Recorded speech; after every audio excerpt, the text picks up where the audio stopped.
Flags back to my left. Pledge allegiance To the flag of the United States of America and to the republic for which it stands, one nation, under God, indivisible, with liberty and justice for all.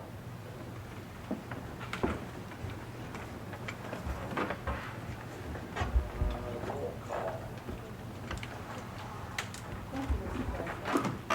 We'll start with Commission President Mascharka. Present. Commissioner Squires. Not present. Commissioner Allen. Present. Commissioner Elliott. Here. Commissioner Gabbard. He's present. He's on his way in. Commissioner Massad. Present. Commissioner Cutter. Not present. Commissioner Lippar. Here. And Commissioner Salvatore. Here. Mr. President, we have a quorum. Thank you very much, Teresa. I'd like to ask for review and approval of the minutes from the July 14th, 2015 meeting. I'll move the minutes. Any second? I'll second. Thank you. Any comments on those? Was there any changes to be had? Thank you. All those in favor? Any opposed? Motion approved. John and I have some awards and presentations to do. We'll start with them up here at the podium to the left. And I think we have 3 to do or 4. I will be glad to.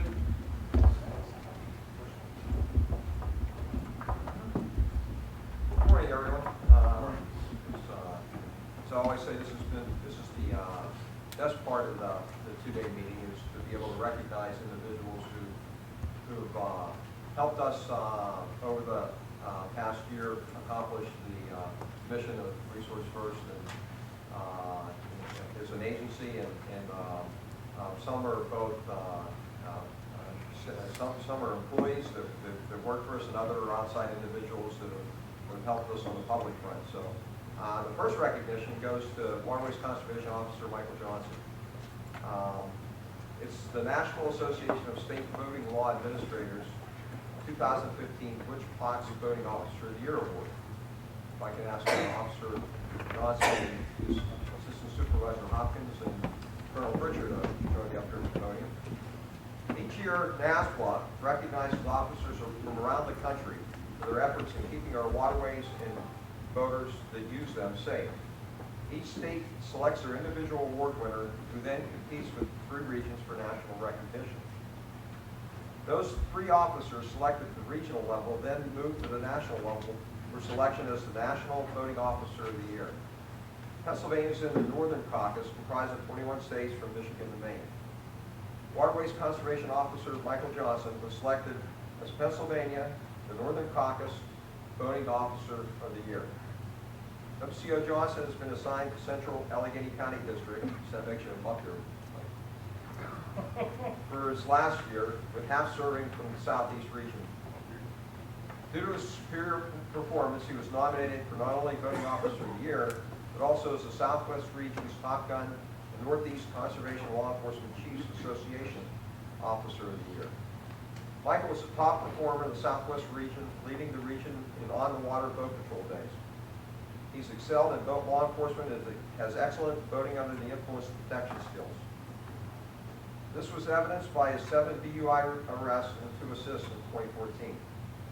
He's also developed a strong education and public outreach program in his district.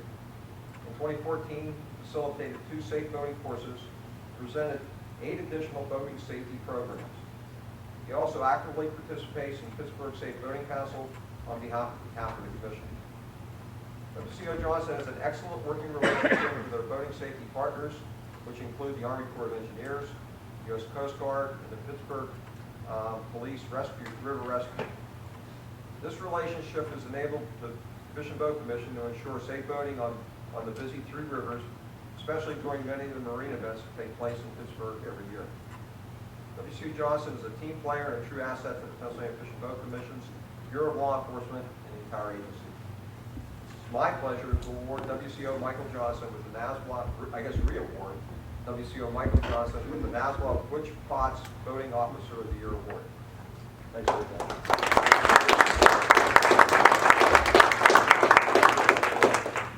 Thank we're gonna have you guys get in front of the podium. We're gonna shoot so we're not in front of your screen.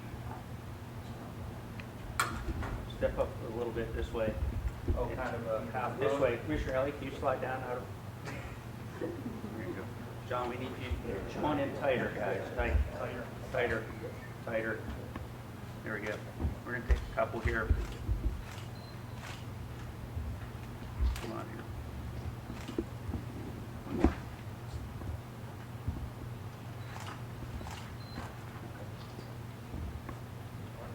I'm good. Would you like to say something? Oh, okay, well, I just have a few pages of preparing. I would like to thank the commission for affording me the opportunity and hiring me a few years back.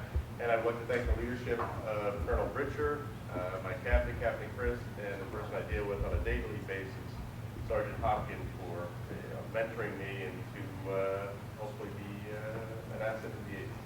Well, you definitely are an asset to the agency. Thank you, sir. Thanks a lot.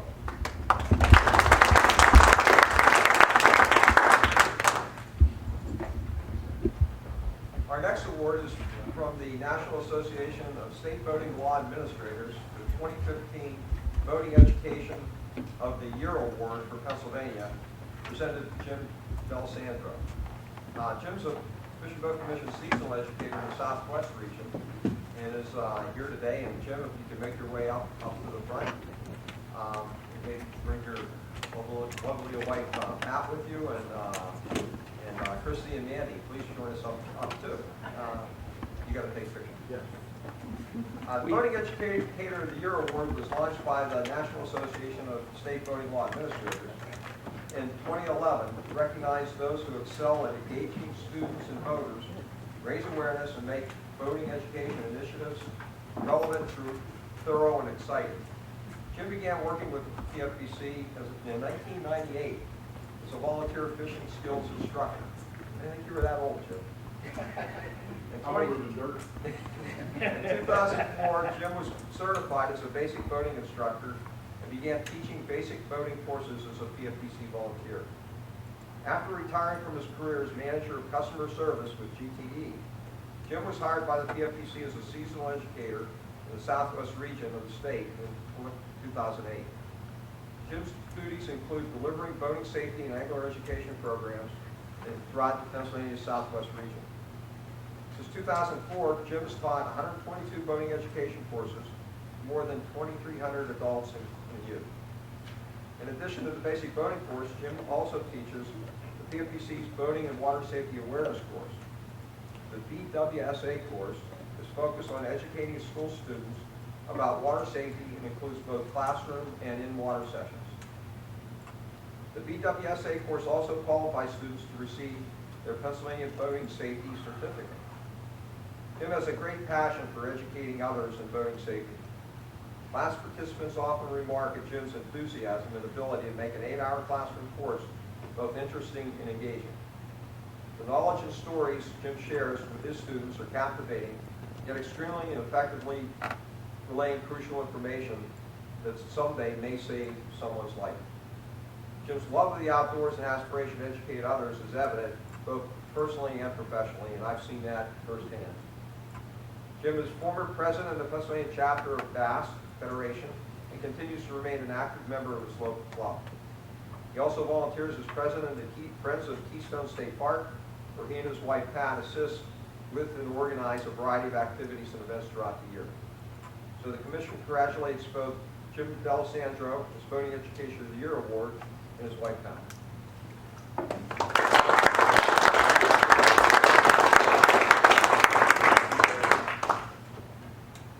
Yeah, we're gonna do the same thing.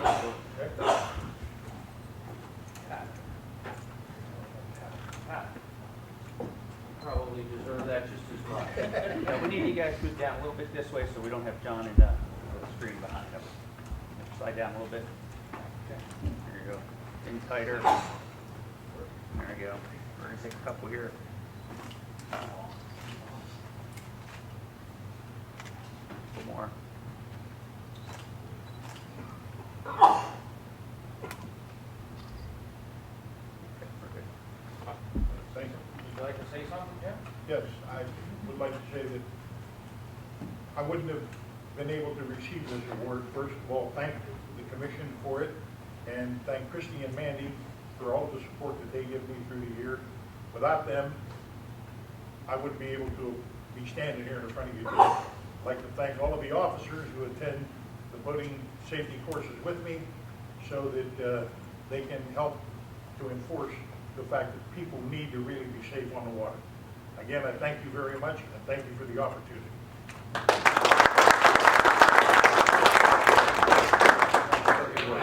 Great work. Thank you.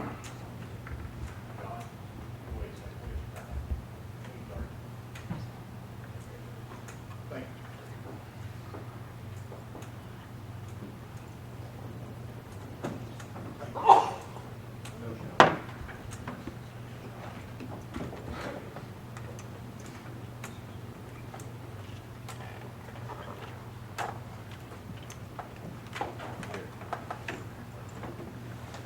Our next award is for an outside organization, and it's, we all know them, since they've been a fixture here in Erie County for a long time.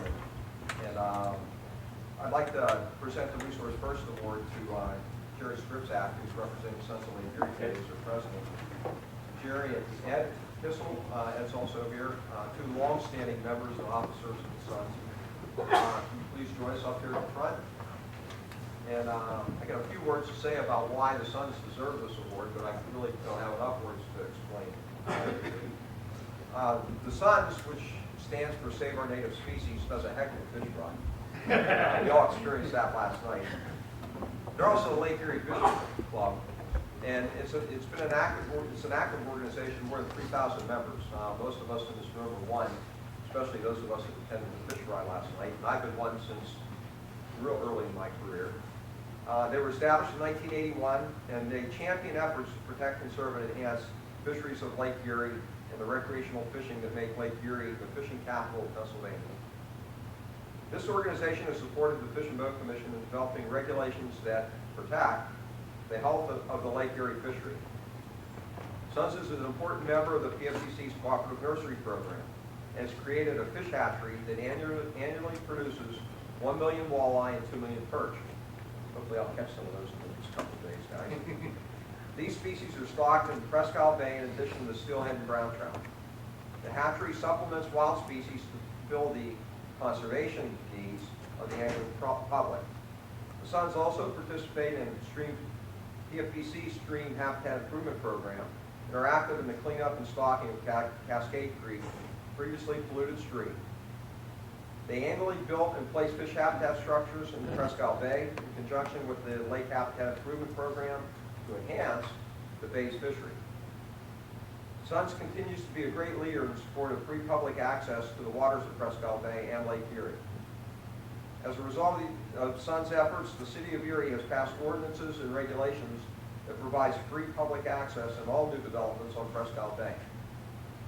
So it's with this award that the Commission recognizes the Sons of Lake Erie's Fishing Club as an organization which realizes the great recreational fishing and boating relies on placing the resource first. So Ed and Jerry, thanks a lot for all the work that you do, and hopefully this will be a small piece of recognition you'll be able to proudly display at your meetings. I have one comment to make too. I've known these two guys for a long time. They are, first and foremost, the best protectors of the resource here in the Lake Erie tributary and the waters of Lake Erie. But their public access program and the things that they do for the community and for the kids and for the veterans is second to none. And I'd just like to applaud these guys. This is a wonderful award, you guys.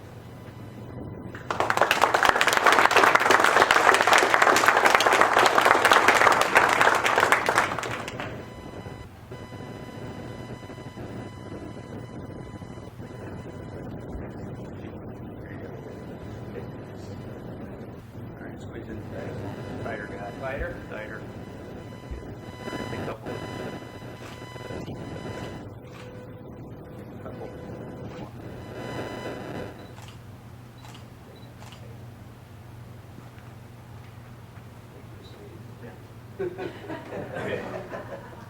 Wow. That's all I can really say. No, thank you very, very much, Commissioners, John. It's kind of humbling. You know, we've been at this, it'll be 35 years next year. And I came on board a year after the club was formed. And we've seen a lot of growth. And individually, we can't take any credit for any of the awards. We have one heck of a group of volunteers. We have 3,000 members, and of course, if they all came at once, we wouldn't have any room for it. But we do have a core group of about 150 to 200 guys that show up regularly. This year we had over 35 that pay fishing. It's not unusual to have 20 volunteers and 15 kids to show up. It's almost a one-on-one. And I credit our success with the efforts that our volunteers put out. It's just absolutely amazing. We don't usually say no, and it gets kind of hard, because sometimes during the summer we end up teaching kids fishing rather than fishing ourselves. So we made it through this year. We had a lot of events, and we owe this to them. And a thank you to the board. And we'll pass it on to them tonight at our meeting. Yeah, John and I will be there again to attend tonight's meeting and present this to their 3,000 membership. And Ed would like to say something too. Just a few words. A lot of you members, we go back quite a ways to the Ralph Walpole days and so forth here in Erie. And if it wasn't for the commissioners from all over the state, we would not have what you saw last night, or we would not have the Northeast or the upkeep of Walnut Creek. A lot of you might not know, our city is kind of divided in half by State Street. So we call the east side and the west side. And with the Habitat money, the stamp money, we were able to satisfy the needs of people on both sides. In the center city, just recently, when we put a new fishing pier in the center city for our kids. So it's the help of all of you who have helped throughout the years, and the prior commissioners have made this what it is today. And we continue to try to promote and make sure that people have access to their water, a natural resource. And by going to council meetings, telling your other constituents in other parts of the state, look at the property deeds, look at street endings. A lot of those waterways that go into the water are paper streets. They're still owned by either the government or the townships. And those are bargaining tools when development wants to take place. And don't be afraid, go to the meetings and speak what you feel is needed. Hopefully the legislators will back you up as you people backed us up in a lot of issues, which we have one big pending now. So we appreciate your help in coming here to see our fine city, and we thank you.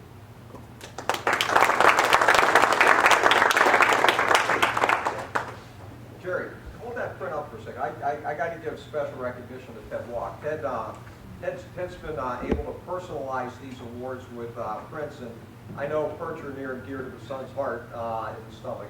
And we thought it was extremely fitting to come up with an old Tom Duran print that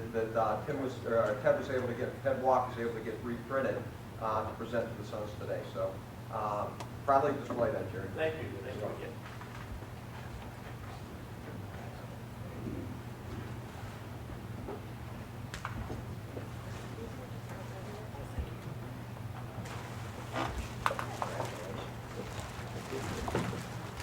Trying to get my glasses out of view.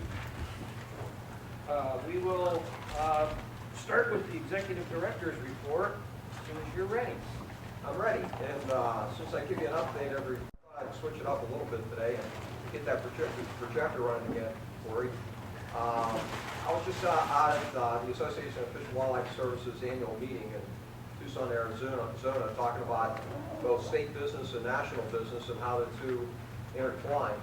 And one of the things that was shown at the plenary session was this short video clip that AFLA put together to talk about the conservation success story across the country.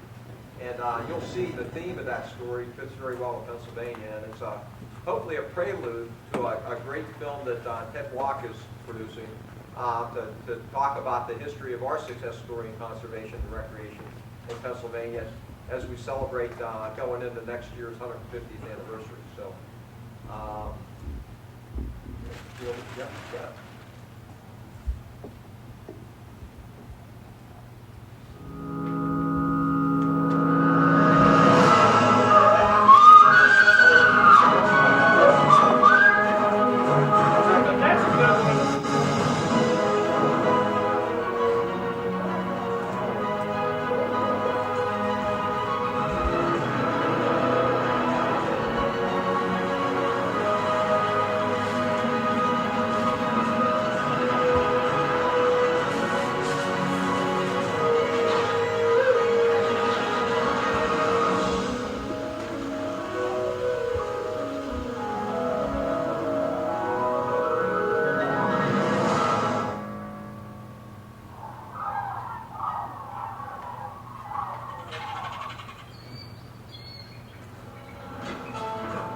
When it comes to conserving wildlife, nobody does it better than North America.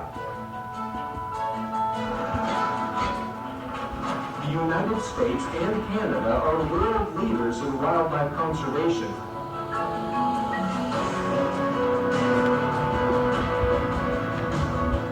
But the heavy lifting is done by their state, provincial, and territorial wildlife agencies.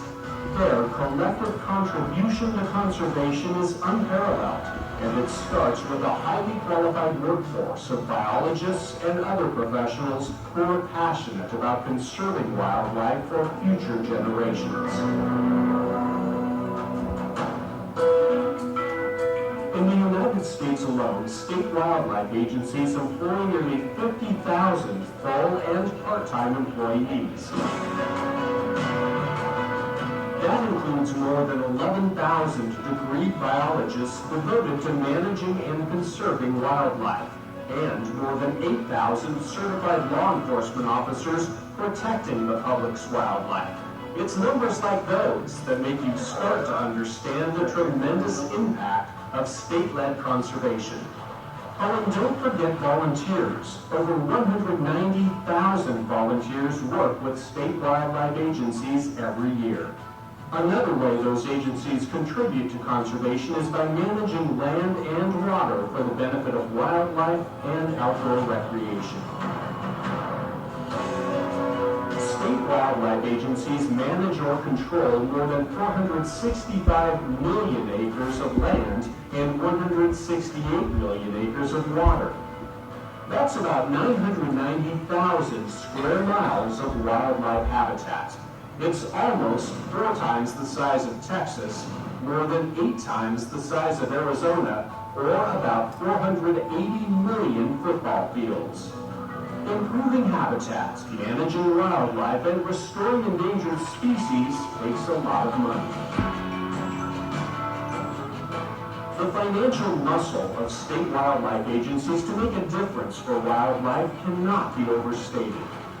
Their annual budgets add up to a whopping $5.6 billion. The largest part of that, 35%, comes from the sale of hunting and fishing licenses. The next biggest chunk of money, just over $1 billion, comes from federal excise taxes on the sale of firearms, ammo, archery and fishing equipment, electric boat motors, and a portion of motorboat gas taxes. This is what fuels the powerful state-led conservation machine.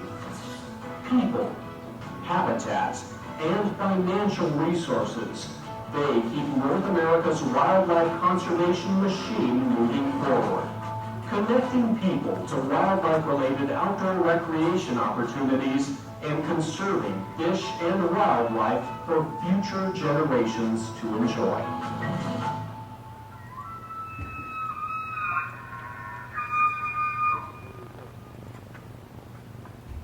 So that's our story collectively around the country. We have our own story to tell that we'll put together for next year. But as you can see, we're a big business. Hunting and fishing across the country generates billions of dollars to the nation's economy. We generate $1.2 billion just for fishing and boating in Pennsylvania, and we're going to continue to tell that story until somebody listens and understands that it is a wise investment to reinvest in fishing and boating in our state. So, with that, Mr. President, that concludes my report. Thank you, John. Announcement of notational votes. I'm trying to get to Exhibit A. Lori, you'll do that for me, correct? Thank you.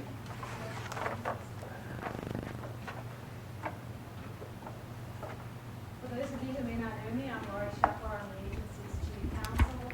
The board voted on one item by notational vote since the last commission meeting. That item is Commission President Mascharka voted to set forth in Exhibit A of the agenda. And specifically, the commission approved the reorganization of the agency structure. The voting functions from the former Bureau of Voting and Education were transferred to the Bureau of Law Enforcement, and a new bureau was created with the name of the Bureau of Voting and Bureau of Outreach, Education, and Marketing. That concludes our report. Thank you, Lori. Next is the announcement of executive session, which is right here. And I would like to announce that we had an executive session held yesterday, which was 28. Thank you.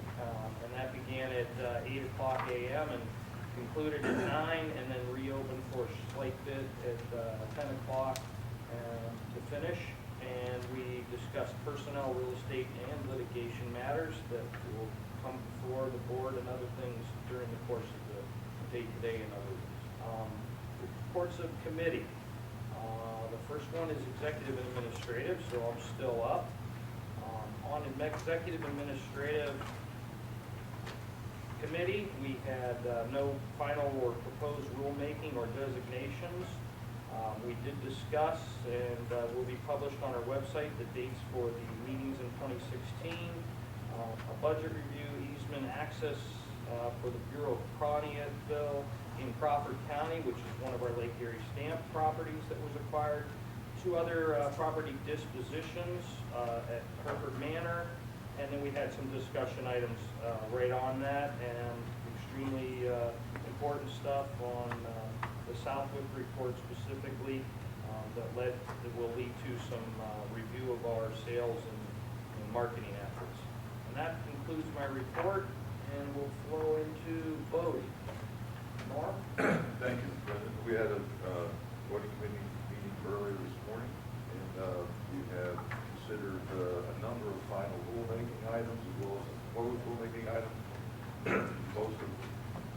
Some of which were just housekeeping things, others were some regulation changes and adjustments on some various waters around the state, all of which passed out of the committee and will be presented to the full board here just in a little bit. That concludes my report. Okay, thank you, Norm.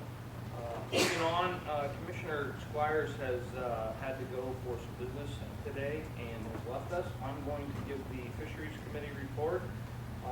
We started the day with one final, it's a very big report, by the way, so bear with me. One final rulemaking, which was an amendment to 61.2, 2 proposed rulemakings to amendment on section 65.24 relating to special regs. We then had a considerable amount of designations and proposed additions to Class A wild trout streams, which are listed in the committee and published in the bulletin and on our website that were voted on and approved. We also designated several lakes and other things to catch and release under section 65.17. We had numerous discussion items for about an hour and 15 minutes that Glade kept well in order, and basically had hatchery update, fish culture, Reynolds deal, fish health, and emerald shiners presentation. We talked about our wonderful brand new large stock trout program with the stream names and the new program name. And I hope everybody will take a look at our website shortly, because Eric, I'm assuming, will have a release of that information already as we're sitting here. Correct. And then we talked about, or we tabled a trout plan update from Jason Bader, and we used the rest of the time for a bass management plan or bass plan and proposed regulation designations, which will come up for January for Upper Kettle Creek and Lake Winola. And that concludes the report for fisheries. So I'll move on to Habitat and Environmental under Eric. Good morning. We have one proposed rulemaking item which had to deal with the endangered species, threatened species, and candidate species. The committee approved the staff's recommendations on that. We did have, I believe, two public comment, two individuals to speak publicly on that here at this meeting. Well, one yesterday on Monday and one today.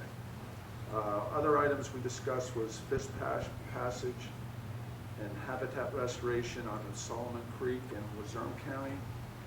And we also discussed the adoption of the 2012-2025 PA Wildlife Action Plan. And I believe we approved that. Correct. We did, okay. So, and that's my report, Mr. President. Okay. Thank you, Eric. Moving on, we will have the law enforcement report from Rocco Allen. Thank you, Mr. President.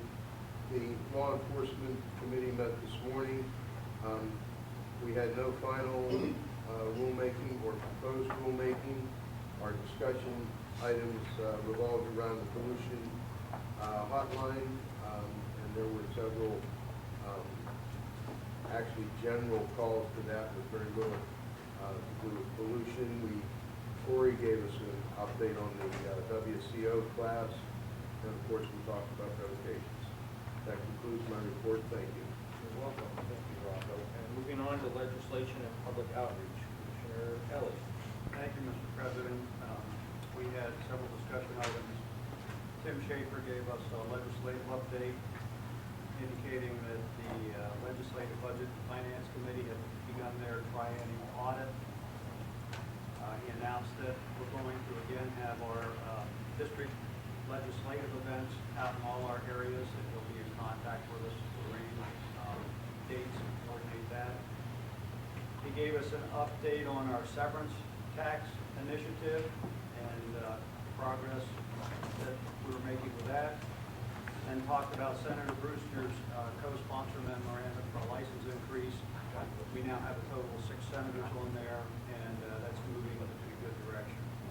We then had a public outreach discussion.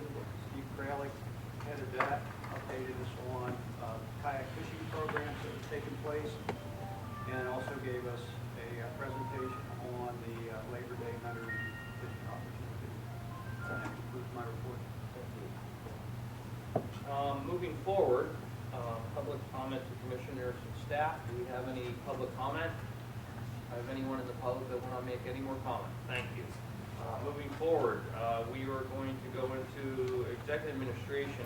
I believe, Teresa, are you going to announce the dates, or is John or Brian? I'll do it. If you bear with me, I'll do it from here since it's not going to take much time. Okay. Staff proposes the following dates for the 2016 quarterly commission meetings: January 20th, 21st, 2016, March 30th, 31st, July 11th to 12th, and September 26th to 27th. Staff recommended the commission approve those dates for regular meetings of the commission for 2016 as set forth in the agenda here. I'll move the dates. Thank you, Commissioner Elliott. And second? Second. Second, Rocco and Mark. And I have one comment to make.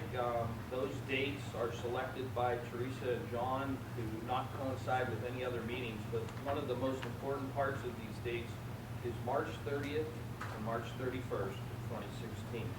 It will be Fish and Boat Commission's founding day, 150th anniversary. We will be holding it in Harrisburg, and I believe that John has quite a few things up his sleeve for 2016 for 150th anniversary of founding. Just like the naming of our new Keystone Stock Trout Water Program, we're going to hold a few surprises for March. That'll be wonderful. Any more comment from the commissioners? Not hearing any. I'll call for a vote. All those in favor? Aye. Opposed? Motion carries. Okay, and I believe we'll go to Brian for the next couple things. Review and support of the budget and access easements and acquisitions. Good morning, Mr. President. Morning, Brian. My name's Brian Barner. Those who may not know me, I'm the Commission's Deputy for Administration. Mr. President, I'm going to present the next four items, items B, C, D, and E, pages 4, 5, 5A, and 5B of your agenda. Pages 5A and 5B were added to the post-publication agenda itself. The first one is item B, review and support of the 2016-17 budget request. Staff recommended the Commission support the Executive Director's submission of a request to the Governor's Budget Office for the 2016-17 spending authority. Do I have a motion to accept staff's request for the budget sent to the Governor's? Motion made. Thank you, Rocco. Second. Point of order, could you just give us the total amount? Yes, sir. Thank you, Commissioner. It's the fish fund and boat fund request is $59.1 million. The agency request for all funds is $60.1 million. Thank you. Any other comment? Not hearing any, I'll call for the vote. All those in favor? Aye. Any opposed? Motion carries unanimously. The next three, C, D, and E, are easements and access, acquisitions and dispositions. And we will be looking at a unanimous vote, I believe, correctly? Or not for the first one. First, Thank you. First one, item C, easement acquisition for Conneautville, Crawford County. The Commission has been offered an easement on 1,600 linear feet along Conneaut Street as it flows across the parcel of property owned by the Borough of Conneautville for $25,000. In addition, the Borough has agreed to grant the Commission easements for parking and a footpath access to the creek. Staff recommends the Commission authorize the acquisition of the easement utilizing Lake Erie Street account funds. I'd make a motion to approve that. Do I have a second? So moved. Second. I'm sorry. I have one comment. This is one of our first, not one of our first, but one of our longer reaches of access program improvements in the Lake Erie watershed down into Crawford County, which is wonderful. Also pushes the Lake Erie Stamp Fund around a lot to residents that haven't been in the Erie County area now that Crawford County is partaking, and these are wonderful improvements to it. And I just thank the board for approving or making a motion to go forward with this. Any more comment? All those in favor? Aye. Opposed? None. Right, on to D. Okay, property disposition at the Commission's Herb Manor property in Beaver County. Bardo Oil and Gas Company is offered to purchase roughly 16 acres of land from the Commission. BART has offered the Commission $200,000 for the property, or about $12,500 per acre. They will be responsible for all closing costs associated with the grants, and the Commission will retain all oil, gas, coal, mineral, and timber rights. And then under the agreement of sale, the sale is subject to a number of contingencies. The most notable is Commission Board approval to grant BARDA 2 successive options to extend the primary term of an existing non-surface use oil and gas agreement. BARDA has requested the Commission grant it 2 successive options to extend the primary term for a period of 12 months each in exchange for a payment of $100,000. The staff recommend the Commission authorize the disposition of property at Herb Manor to the Bardo Oil and Gas Company. Staff further recommend that the Commission approve the option to extend the primary term of the non-surface use oil and gas cooperative agreement. Commissioner Allied, do I have a motion to move that Motion made. forward? Motion. Second? I'll second. Thank you, Commissioner Allied. Any more comment? Mr. President, just to say that this land really is not used and will not be used, or is not really important to our possession of the Herb Manor property at this point, and the sale of it is very good for us. And I thank Brian for all the work that he's done in this.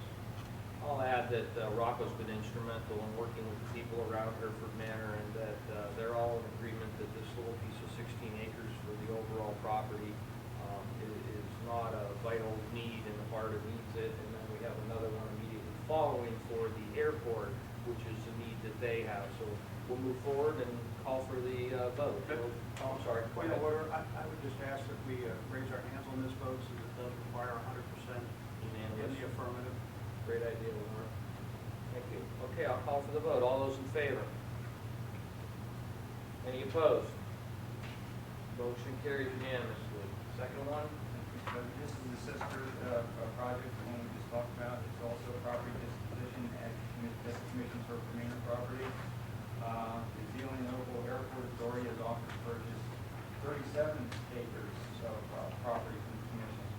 The authority has offered the Commission 4,000 per acre for a total purchase price of approximately $148,000. The authority will be responsible for all the costs associated with the grants, and the Commission will retain all oil, gas, coal, mineral, and timber rights on the property.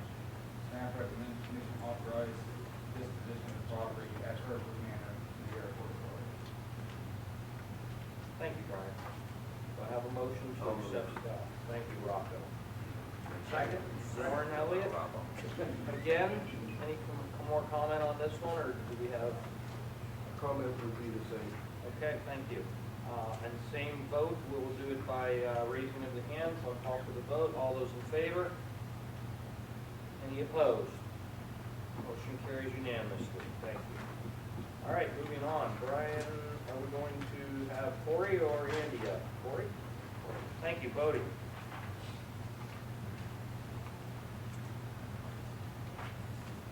Good morning again. For those who don't know me, I'm Colonel Corey Britcher with the Bureau of Law Enforcement, and also the voting law administrator for the agency. Under voting, you'll find the agenda item starting on page 6 in your agenda. The first is amendments to 97.1 personal flotation devices, 109.3 personal watercraft, 109.4 water skiing, aquaplaning, kite skiing, similar activities, and 115.11 personal flotation devices. This goes in line with the Coast Guard's removing the typing on personal flotation devices. That rule went into effect October 22nd, 2014, and in doing so, it requires us to change our regulations in these various locations to comply with that, doing away with the typing and listing what the usage would be, whether it's wearable or throwable. Staff recommend that the Commission adopt the amendments as set forth in the notice of proposed rulemaking. If adopted, these amendments will go into effect January 1st, 2016. Do I hear a motion to approve? So moved. Thank you, Rocco. Second? Second. Thank you, Buddy. Any comment? Not hearing any, I'll move to the vote. All those in favor? Aye. Any opposed? Thank you. Move on to the next one. All right, B is the amendment to section 109.3 personal watercraft. What this does is eliminates the provision for personal watercrafts, or the restriction that they can only tow one aquaplaner behind. What it does is when we eliminate this regulation, it puts personal watercraft under the same regulations that apply to all motorized boats for aquaplaning. Staff recommends the Commission adopt the amendments set forth in the notice of proposed rulemaking. If adopted, these amendments will also go into effect January 1st of 2016. Second. Thank you. Any comment? Call for the vote. All those in favor? Aye. Any opposed? Motion carries. Moving ahead to Beaver County. Amendments to section 111.4 in Beaver County. This is the no-wake area of Little Beaver Creek, and would extend that from basically the headwaters to the mountain. And staff recommended the Commission adopt the amendments set forth in the notice of proposed rulemaking, and this also would take effect upon approval January 1st of 2016. Any motion to approve? Thanks, Norm. Second? Second. Thanks, Wayne. Any comment? Not hearing any, I'll move to the vote. All those in favor say aye. Aye. Any opposed? None. Hearing none, we'll move on to D, section of amendment. Amendment to section 111.9 for Buckstown. This is on the Chamonix Quick Creek, and similar to the last provision, we'll also extend the slow and wake area and simplify the regulation. And the staff propose or recommend the Commission adopt the amendment as set forth in the notice of proposed rulemaking. adopted, this amendment would take effect January 1st, 2016. Motion to accept the amendment? So moved. Thank you. Second and first by Eric. Any comment? Call for the vote. All those in favor? Aye. Opposed? Motion carries. Amendment, number E. Letter E, amendment to section 111.21, this is Wind Creek and Cumberland County. This amendment would be to remove the commission's water ski designated zone on the Conant-Gwinnett and Cave Hill Dam area. This would not limit water skiing. What it would do is put the onus back on the individual to make sure it's safe as far as water conditions. Staff recommends the commission adopt the amendments as set forth in the notice of proposed rulemaking. If adopted, these amendments will go into effect January 1st, 2016. Motion to accept? So moved. Second. Thank you, gentlemen. No comment? Okay, all those in favor? Aye. Opposed? Motion carries. Moving on to F. F is the amendment to section 111.23, Delaware County. This is Darby Creek, and it's extending the slow-mo wave zone. Again, staff recommends that the commission adopt the amendment as set forth in the notice of proposed rulemaking. And if adopted, this also will take place, take effect January 1st, 2016. So moved. Thank you, Norm, for Warren. Second? Second. Thank you. Any comment? Not hearing any, I'll ask for the vote. All those in favor? Aye. Hearing any, or any opposed? Motion carries. Then G, amendment. G, amendment to section 111.39, Lehigh County. The commission regulations currently prohibit water skiing on the Lehigh River at Downtown Pool. What we're asking is for that restriction to be removed and allow people to water ski. This was there because of the public park beach area the city of Allentown had. They no longer have that there, and actually we've been allowing skiing for a number of years locally. The staff recommended the commission adopt this amendment as set forth in the notice of proposed rulemaking. If adopted, the amendment will go into effect January 1st, 2016. Move. Thank you, Norm. Second? Second. Thank you. Any comment? Not hearing any, I'll ask for the vote. All those in favor? Aye. Any opposed? Motion carries. Thank you. Moving on to H. H, amendments to chapter 111, special regulations, counties. This is to basically administratively clean up the regulations where we have redundancies in section 107.2 as well as in areas of 111. And staff recommends that the commission adopt the amendments as set forth in the notice of proposed rulemaking. And if adopted, these amendments will go into effect January 1st, 2016. Motion to. So moved. Second by Norm. Thank you. The only comment is that these are proposed rulemakings. No, that was Next, okay, this is final rulemaking. That's fine. So we will move on with a vote. All those in favor? Aye. Any opposed? None carries. Now we're moving into a couple of proposals for rulemaking to be published. Yes, sir. The first one is I, it's found on page 15, it's amendment to section 53.8 for boats. And this is the change for our properties to allow grass, stand-up paddleboards, other inflatable vessels. It does away with the 7-foot restriction and the double hull for plastic. And the regulation as set forth in the proposal here, as for staff recommended the commission approve publication of the notice of proposed rulemaking containing the proposed amendment described in the commentary. If adopted in final rulemaking, this amendment will go into effect upon publication of Pennsylvania Board. I would note that DCNR would follow suit if this would be approved. I have a motion to accept the amendment. So moved. Second, thank you. Public comment or comment from commissioners on I really think this is really just a reaction to, I think, change in technology and manufacturing.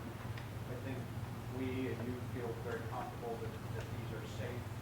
They're much better made than they were, 10 years ago, let alone 30, 40 years ago. And I think that's why we're looking ahead with that. Is that correct? That's correct. Thank you. I'll comment on it too, the technology is definitely the standing issue behind this whole thing. We're not trying to say that inflatable boats are safe all the time, and as Corey has stated that, you know, the smaller inflatable boats and rafts are not just for children to jump in and go out. These are for, you know, more professionally, technically unregulated new items, and that still regular inflatable Walmart-type purchase boats would still be regulated as part of this regulation. They are not being exempted, just the newer technology. So moving forward with that, any other comment? Not hearing any, I'll call for the vote. All those in favor to proposed rulemaking publication? Aye. Any opposed? Go ahead, Corey, with your second one. Letter J, amendment to section 105.4. This is overloading and improper loading. Staff wishes to clarify the Commission's regulations relating to the overloading and improper loading by adopting language recommended by the National Association of State Boating Law Administrators. Model Act for maximum loading and horsepower capacity. This change would affect 105.4 by adding a maximum weight capacity, maximum persons capacity, or maximum horsepower capacity based on the capacity plate and some other language there. The recommendation is that staff recommends that the Commission approve the publication of notice of proposed rulemaking containing the proposed amendments as described in the commentary. If adopted on final rulemaking, these amendments will go into effect upon publication in the Rule. Do I have a motion to accept? Motion. Second? Second. Okay, thank you. I have one comment. As you can see in the publication, we'll be taking out the words taking into consideration weather and other existing operating conditions, but we'll be adding it in under B down below. And I have a great rationale for that, in that you have to understand that, especially up here in Lake Erie, boating safely can cause you to exceed speeds and exceed load capacities to try to get away from storms, water spouts, and other things. And I've had to do that in the past, and I just want to say that leaving that statement in there gives the officer the right, even though you've overloaded a boat, exceeded a weight, or some other thing, the weather conditions caused you to do that for safety, and then they'll still take that into consideration. Is that my interpretation of that correct? And then the converse also takes The opposite. Yes. Correct. Thank you, Cory. Any other comment? Not hearing any. Okay, motion to, or a vote to accept. All those in favor? Aye. And any opposed? Okay, and Cory, you got one more, I believe, Kay? We're almost, one more. K, amendments to section 111.40 Luzerne County, specifically Lily Lake. As we talked about earlier this morning, Lily Lake's a 160 acre impoundment in Luzerne County, and it is regulated by the Commission with a horsepower restriction of no more than 60 horsepower. And currently, we do not let any boats greater than 18 feet operate on that impoundment. The majority of the impoundment is a slow no wake area, except for the designated ski area that's out in the middle. After talking with the local property owners association, they had requested and we looked at making changes.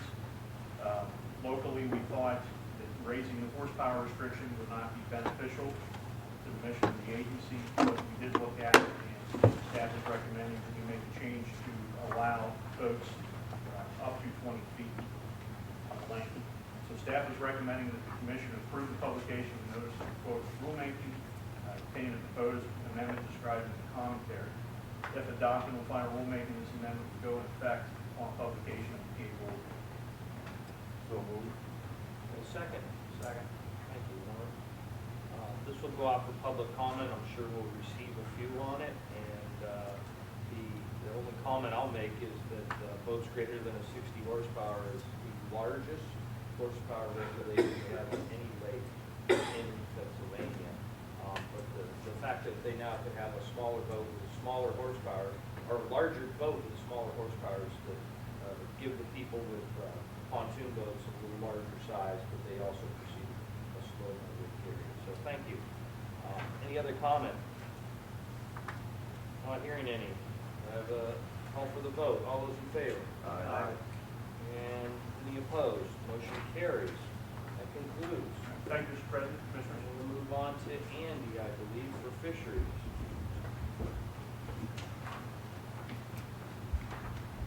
Andy's got a bunch today too. All right. Are you Good going morning. right through Habitat too?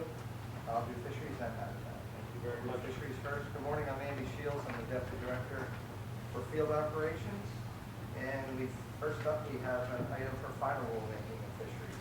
If you're following along in your agenda, we should be around or on page 21. The first item is an amendment to section 61.2, which affects the Delaware River and its tributaries. This is a final rulemaking to make permanent a temporary regulation that adjusts striped bass regulations in the Delaware River to meet the Atlantic States Marine Fisheries Commission coastwide standards.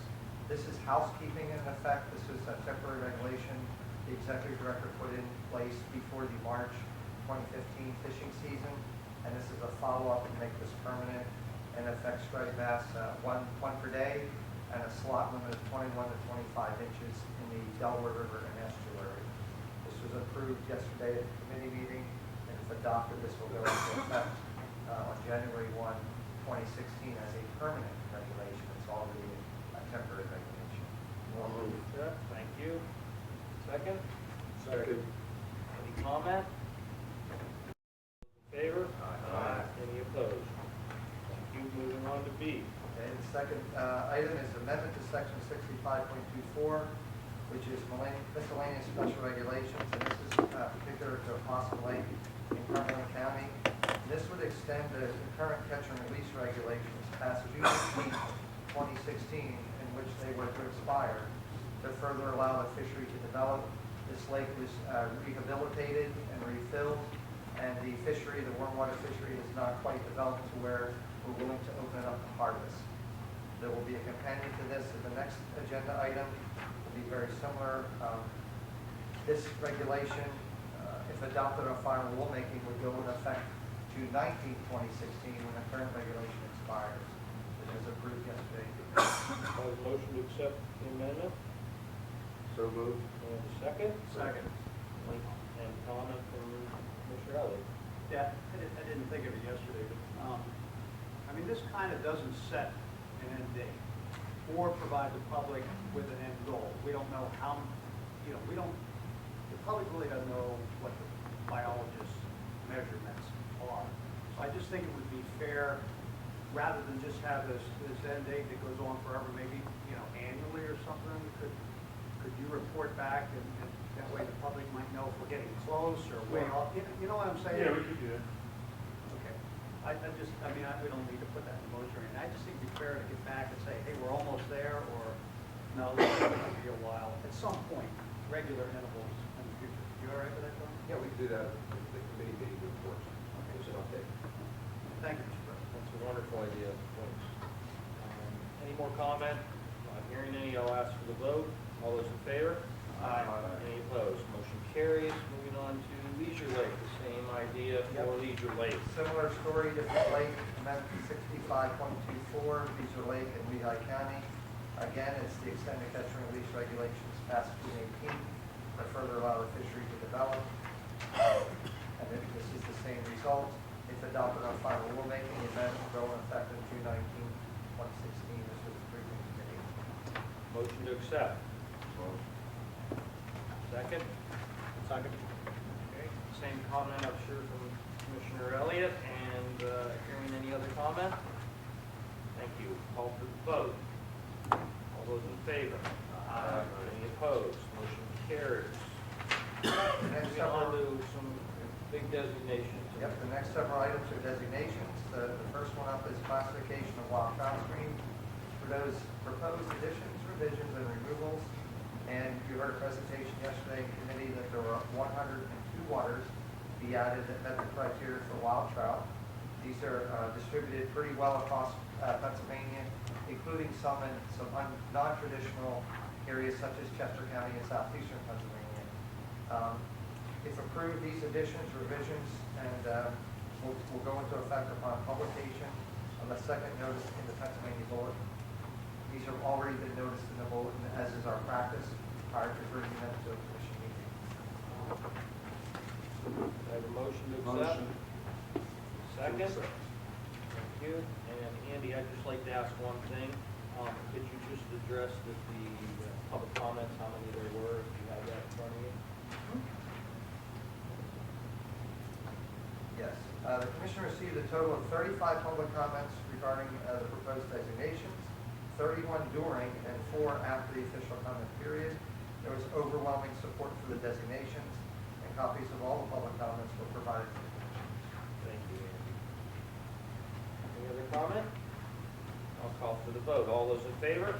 Aye. Any opposed? Motion carries unanimously. On to proposed addition to Class A wild trout streams. In like fashion, 40 streams were proposed to be added as meeting the criteria for Class A designation. There were 25 public comments regarding these proposed designations, 24 during and 1 after the official comment period. Again, there was overwhelming support for the designations. Copies of all public comments have been provided to the commissioners. If approved, these 40 stream sections will go into effect upon publication of a second notice in the Pennsylvania Bulletin. This was approved in the committee yesterday. Do I have a motion to accept? So moved. Second? Thank you very much, gentlemen. Any comment again? Call for the vote. All those in favor? Aye. Opposed? Motion carries unanimously again. Moving on to F. This is the designation of several lakes, and I'll give you a little bit of preparation for this. This is very similar to what we just did at Leeser and Opossum. The difference is Leeser and Opossum already had those catch and release regulations in place. In this case, we're going to put them in place for these individual waters. They're all in the same situation. There are lakes that have been rehabilitated. We're trying to develop a fishery. We want to make a catch and release until that fishery is developed. So because these were not previously designated, they're going to go at one time. Those lakes are Collier Lake in Center County, Speedwell Forge Lake in Lancaster County, Lake Jean, which is in Luzerne and Sullivan counties, and Lower Owl Creek Reservoir in Schuylkill County, and finally Lake Nesma in Tioga County. This is section 65.17 under catch and release lakes. Chairman, I'll move. And a second? So Andy, only 2 public comments, correct? 2 public comments were received. I don't know the disposition of those comments. Leroy, do you know?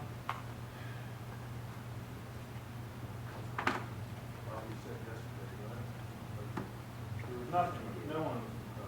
No one opposed. Okay, moving forward. Any other comment? Call for the vote. All those in favor? Aye. Any opposed? Motion carries. And Andy, now we move to That habitat, concludes correct? fisheries. Yep, now we're into habitat and environmental. And this is was a rather large agenda item, discussion item yesterday, and we'll kind of boil it down pretty simply.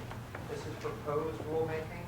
It's an amendment to section 75.1, which is endangered species, to add the horny-head chub. So the proposal is to add the horny-head chub to the endangered species list. It's also an amendment to section 75.2, which is threatened species, to remove the mountain brook lamprey. And it is amendments to section 75.3, which is candidate species, to remove the horny-head chub, because the horny-head chub is going up in endangered, so it has to be removed. A higher lamprey, bowfin, and timber rattlesnake. And the fish species were pretty straightforward. Chris Urban gave a presentation yesterday which showed that their range distributions and additional information. In the case of the horny-head chub, we have some concerns. In the case of the other fish species, things are much better than we believe based on increased survey work. The timber rattlesnake is a more involved case study, and we've been involved with this. We got a historical look back from way back into the 40s, 50s, and 60s. A good bit of work has been done over the last 15 years, and we have done extensive work on sites to determine that the timber rattlesnake exceeds the minimum requirements needed for candidate listing. And as has been our practice in the last number of years, we run the different species through the filters for listing, and when they don't meet it, we recommend that they be downgraded or removed, and when we do meet it, we recommend that they be added or upgraded. So, if adopted on final rulemaking, these amendments would go into effect upon publication in the Pennsylvania Bulletin, but I remind you, this is proposed rulemaking. So this will get out there for public comment.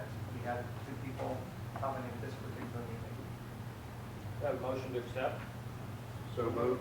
In a second, thank you. The comment that Andy just made that we had to keep other comments, I'm sure Chris Urban will reach out again to the ones who spoke today. Thank you, Mark. And going forward, I'm sure we'll have a lot of comments on the rattlesnake, it sounds like. So. I would expect written comments in particular, probably from the scientific community, both for and against. And I would expect, since the next meeting that this will come up is likely to be in Harrisburg, we may get some better attendance on that issue in Harrisburg. Wonderful, wonderful. Okay, any other comment? Ron? Just some breaking news. I just received an email from Fish and Wildlife Service on the rattlesnake front. They're proposing to add the eastern Mascharka rattlesnake, which lives in Pennsylvania, to the nationally threatened species list. So, a lot of action going on with rattlesnakes today. Sounds like we're taking one off, putting one on, huh? We're within 30 miles of a Mascharka as we sit here right now. Oh, wow. What it's worth. Okay, any more comment? Not hearing any, I'll ask for the vote. All those in favor? Aye. And opposed? Not hearing any, motion carries. So we have 2 more items, 2 final items under the catch-all of other matters. And the first one is Fish Passage and Habitat Restoration Grant for Eastern Pennsylvania Coalition for Abandoned Mine Reclamation. And this is to remove the Solomon Creek Dam on Solomon Creek in Luzerne County. This is quite simply a pass-through grant from PennDOT to the Fish and Boat Commission, then to the Eastern Coalition for Abandoned Mine Reclamation. This is mitigation funding from PennDOT for some highway work. They'll provide us $135,000. Of that, we will grant out $130,000 to the Abandoned Mine Reclamation Group. And they will remove the dam and do the habitat work. So a motion to accept. Motion. Second? Second. Any comment? Andy, anything more? That's it. Okay, all those in favor? Aye. Any opposed? Motion carries.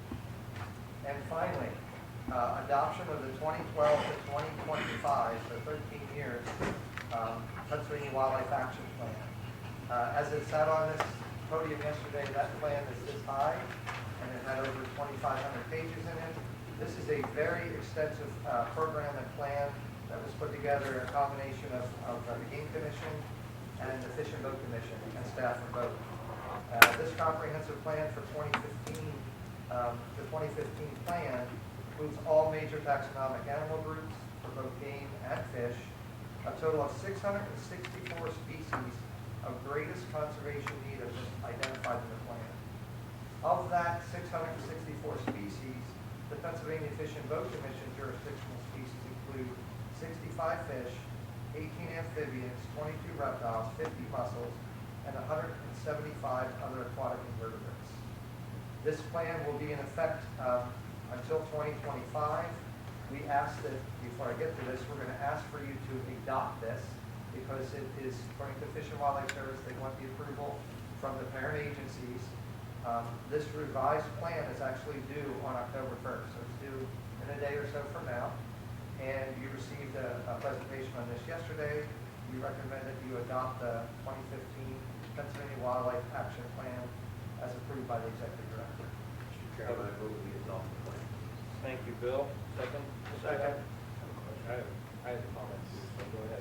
Andy, I had a question on page 2403, subsection 132, section C, before we... The Mascharka is going to be listed. Thank you. Well, you're dead on. That answers my question, Mr. President. I'll make just a comment that this is a huge undertaking, an extremely big plan as we saw by the book yesterday. And as John mentioned, we're going to create a video. I think we could utilize part of that, just announcement of that plan in that video would be great. And how massive an undertaking it's been. The video contains portions of The plan. species of conservation need Yeah. in the video. Good. Well, moving forward, any other comments? We'll ask for a motion or a vote to accept. All those in favor? Aye. Any opposed? Motion carries unanimously. All I have. Okay, other new business. Commissioners, do we have any other new business to come before? Mr. President, Yes. does anyone have the picture of Keystone? I'll ask that Leroy, could you forward a PDF or Teresa a PDF or a JPEG of that so that we can have it to distribute and get out? I'm sure Eric already has one in media circulation today. Thank you. Bill, does that suffice? Okay. Any other new business? I'll just start with thanking everyone for coming to Erie. Hope that you all had a wonderful time. This is definitely in my mind, and I think several other commissioners' mind, the jewel of Pennsylvania that gets looked aside or looked over quite a bit. And I appreciate all the work and the wonderful awards that we presented to the officers and the sons today, and I thank you guys for coming too. And moving forward, I will announce that Teresa, I'm sure you want to do it. Okay, Teresa will announce the January meeting if I have no other comments from the commissioners. Not hearing any, we'll move to Teresa. Thank you, Mr. President. The next commissioning meeting is scheduled for January 20th and 21st, in 2016 as a Wednesday and Thursday, and it will be held in Harrisburg. Wonderful. Those dates are modified now to not necessarily always occur on a Monday or Tuesday for us, since there are other things in Teresa's calendar that intersect them, and we've decided to just push ours around and been the most flexible agency that does that. Because other agencies don't necessarily move their dates or publish them very fast. So hearing that, I'll ask for an adjournment. Do I have a motion? We adjourn. Thank you. A second? Second. All those in favor of adjournment? Aye. Thank you.